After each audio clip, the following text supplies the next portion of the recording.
November 2025 qodobada wararkeena caawa ugu waaweynna waxaa ka mid noqon doona Donald Trump oo ugu dambeyntii caawa ka xarga furtay Israa'iil isagoo uu ku dhawaaqay heshiiskii ugu weynaa ee nuclear-ka loogu sameynayo dhinaca dalka Sacuudi Carabiya.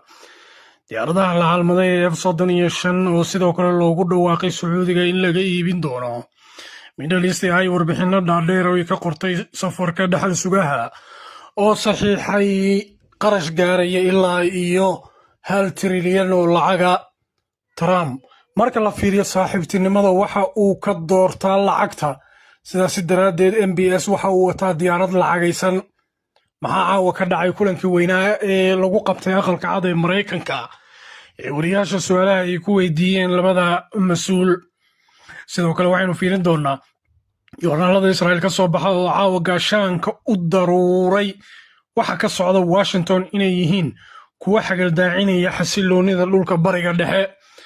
maamulka Trump dhegma u dhigi doonaan qaylada iyo waawarayda ka dhacaysa Israa'iil ayaynu fiirin doonaa. sidoo kale warkeenna waxaa ka mid noqon doona markii labaad ninka xukuumad dalka Burkina Faso Ibrahim Traoré ayaa Soomaaliya tooshka ku ifiyey isaga oo markani ka hadlay kheyraadka dalkani leeyahay iyo weliba sida ay uga qatan yihiin Soomaalidana isugu maqan yihiin.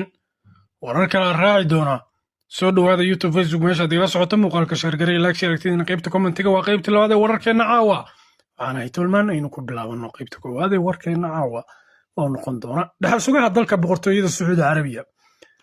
Maxamed bin Salmaan ayaa waxa uu u baxay safar caalamiya kii ugu weynaa. bin Salmaan ayaa waxa uu ka degay aqalka cad taasi oo noqonaysa booqashadii ugu horreysay oo uu ku tago Mareykanka muddo 7 sanadooda. soo dhaweynta hogaamiyaha Sacuudiga ee 40 jirka ah ayaa waxaa ka mid ahaa waardiyayaal kala duwan oo markaasi noocyo badan u labisan maadaama MBS uusan isku aaminaynin dalka Mareykanka. sidoo kale waxaa halkaasi laga sameeyay dhowlatusyo waaweyn iyadoo madaafiic loo riday booqashadii uu ku tagay dhaxal sugaha dhinaca dalkaasi dalka Mareykanka.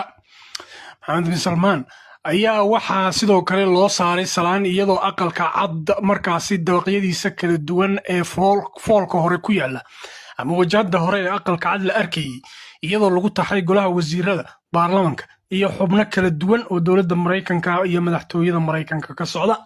waana booqasho tii ugu weyneyd ee Maxamed bin Salmaan halkaasi uu ku tagay iyadoo oo wargeyska Middle East ay oo maagaya Maxamed bin Salmaan uu yiri Trump Maxamed bin Salmaan waxa uu arkaa lacag labisan oo luga leh oo xafiiskiisa ugu timid